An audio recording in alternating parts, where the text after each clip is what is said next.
Hello and welcome to Just One More Watch, and welcome today to my review of the latest release by Mido, the Multifort 8 2 Crowns. Before we go any further, I'm sure you saw the pop-up, but you know I like to play the siren anyway. This video is sponsored by Mido Australia. That means I will talk mostly in Aussie dollars today, and I will of course leave a link to this watch on their website in the description of the video. This watch was launched only a few weeks ago, and it's part of their seemingly ever-expanding Multifort lineup. Now, I looked at the Multifort TV case Big Day in rose gold last year, and I was really impressed with it. I loved how it looked and I loved how it wore. And it's the same for this one. It's a really good looking watch that wears very nicely on the rubber strap. We'll have all the usual good stuff today: dimensions, specifications, Lume video, wrist shots, and if not, then what section, and of course, the moans and niggles. Nothing escapes the moans and niggles. What's in a name? Well, actually quite a lot today. Oddly enough, the Multifort 8 does indeed have 2 crowns. However, Mido do not refer to this watch as a compressor or even a compressor style watch, because as much as it kind of looks like a 2 crown dive watch, it isn't really a dive watch at all. I wouldn't even call it a dive style watch either, to be honest. Think of it as a rather pretty sports watch with a built-in egg timer, and you're kind of on the right track with this one. Indeed, there are a couple of decisions that have been made in the design process that clearly prioritize form over function with this watch.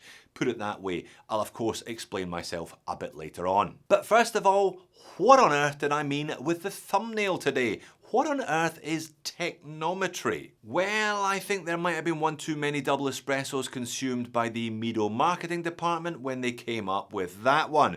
If you look at their website, not only have they reinvented the codes, they've gone further than that. They have created a new dimension by combining technology and geometry to make technometry. Okay guys, let's bring it down a bit. It's a good looking watch, but you haven't created a new dimension. So let's start with the packaging then. It's kind of standard mid-level Swatch Group fare. I do like Mido's black and contrasting orange colour scheme though.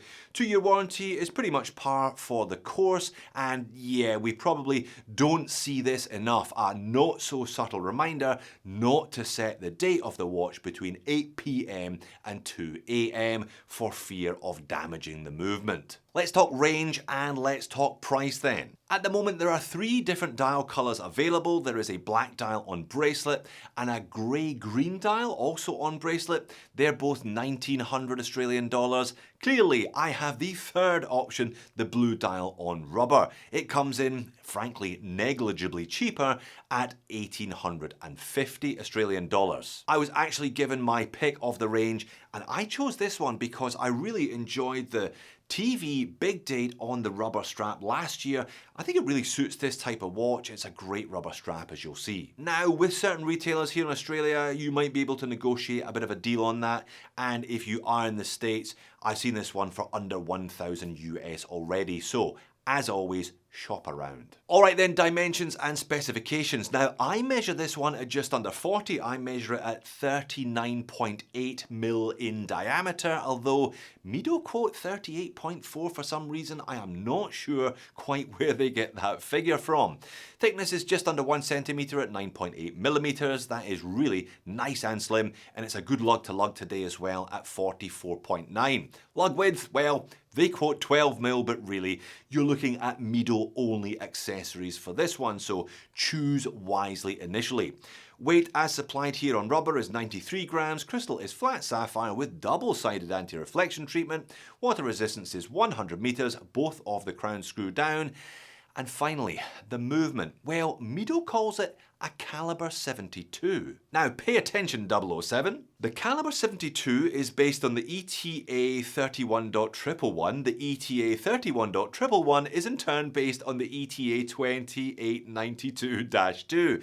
But what Mido do with this one to give the movement the 72-hour power reserve referenced in their nomenclature is to slow the beat rate down. Now, we have seen this elsewhere within the Swatch group. They slowed down the 2824 and turn it into the Powermatic 80. But in that case, they slowed the beat rate from 28.8 to 21.6, from 8 ticks per second to 6 ticks per second. In this case though, they only slow the beat rate down to 25.2, so 7 ticks of the second hand per second. The only other watch that I have ever reviewed that did that is my Omega Seamaster Aquaterra.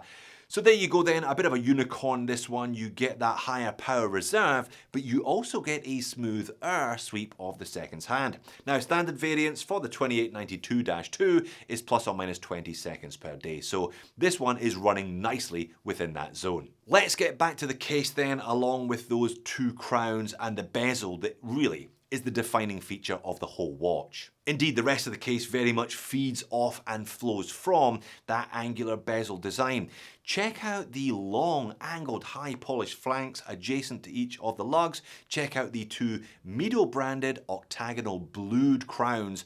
Again, double nice touches there. They've color matched it and they've shape matched the crowns. And check out the caseback, which mirrors the shape of the bezel almost exactly, with those 8 angles. Again, Mido did not need to do that, but I'm glad they did, because this is undoubtedly one of the nicest casebacks I've seen in ages. The rubber strap on this one is really nice. It has horizontal stripes on the upper surface, matching the horizontal stripes on the dial. Double retainers, very nice hardware. It's a mixture of brushed and polished, and it's etched with the Mido brand name. Now the underside has a kind of triangular wave pattern to help both with comfort and with sweat, and you'll see tiny quick release levers between those 12mm lugs.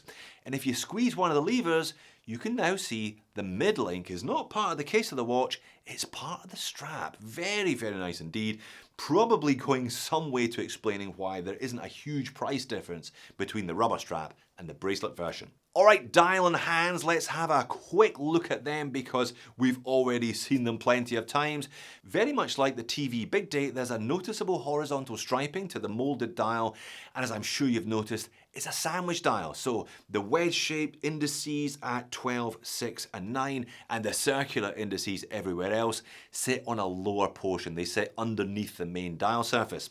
There's a date complication at 3, deliberately not color matched on this blue dial because it offsets the index at 9. And beyond the dial there is the angled internal bezel / chapter ring. It features a triangle, a white triangle at the 0/60, white batons at the 5s, white numerals at the 10s, but unpainted recessed baton style markers everywhere else.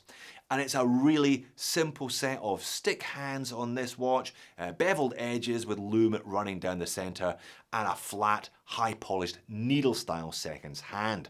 Branding's pretty much minimal with 2 lines of text above the pinion and 1 line beneath it, and of course the customary Swiss made in its position, its usual spot either side of the index at 6. Both crowns screw down, the crown at 4 operating the movement in the usual fashion, the crown at 2 operating that inner rotating bezel. Now both crowns offer plenty of grip. The bezel crown is just friction based, but that means you can align it spot on wherever you want to. You know, there's nothing radical about the dial or the handset, it's all actually quite low key. There is a nice bit of light play though from those horizontal stripes, but really it's the bezel with its dimensional technometry that steals the show. As you can see when I get it on my wrist, it's actually a pretty spectacular effect even on the rubber strap version. I can only imagine how much more intense the light play would be if you went for the full bracelet version with all of its inherent angles.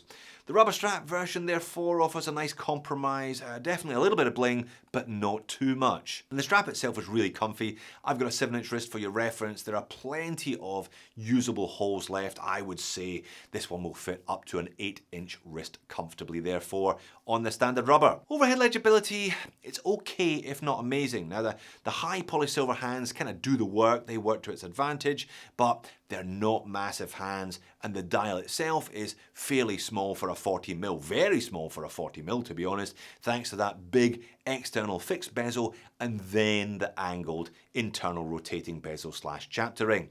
So if legibility is an issue for you, you might perhaps be better off looking at an alternative instead. Talking of which, let's do If Not, Then What? If you're not into this one, then what else would I suggest you look at? Well, I think there are three obvious alternatives. The first is the Christopher Ward 12 in stainless steel. That costs kind of similar-ish money to the Mido.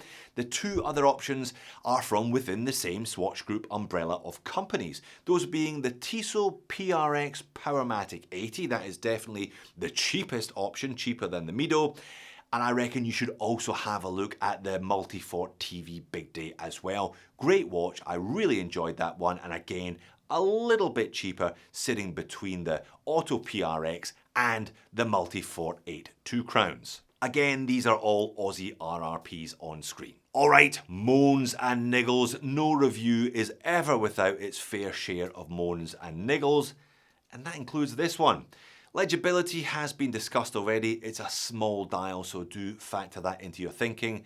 And as I said earlier on, it's a sports watch. It is not a tool watch per se, as evidenced by the Lume. For a start, there is no lume on the inner rotating bezel, so this is not a dive watch. I wouldn't even go as far as to call it a dive style watch. On Mido's own website, they say it was inspired by dive watches. So, as you can see here, no lume pip, no lume on those markings. You are not using that rotating bezel after dark. Indeed, you're not using the watch for all that long after dark, full stop, because when I turn the speed up, you can see the hands beginning to fade, followed by the markers, and it's all over Red Rover by the end of my 20-minute test. And while we are on compromised practicality, I'm sure you noticed, there are no minute markers on the main surface of the dial. Now there are minute markers within the inner rotating bezel, albeit they aren't paint filled, so they are fairly indistinct. You really have to look for them if you want to see them. Now that means you don't have a precise reference for minutes unless that bezel is aligned properly. And even then, it's just not that clear. Now, I wouldn't describe either of those or the small dial diameter as deal breakers. You just have to know what you're buying in the first place. And what you're buying is a very attractive, actually a little bit glamorous, big brand Swiss-made sports watch with a cracking movement. Go for it on the bracelet if you really enjoy the light play, because I reckon that'll be something to behold, or pick the rubber strap version like I did if you want to tone it down just a little bit. Mido seems to be on a bit of a tear with this Multifort range. Let's see what they come up with next. So there you have it, and good on you for making it all the way to the end of the video. You've just watched one review of a Mido. Why not check out another one while you're here? Thanks for watching. I'll see you again soon.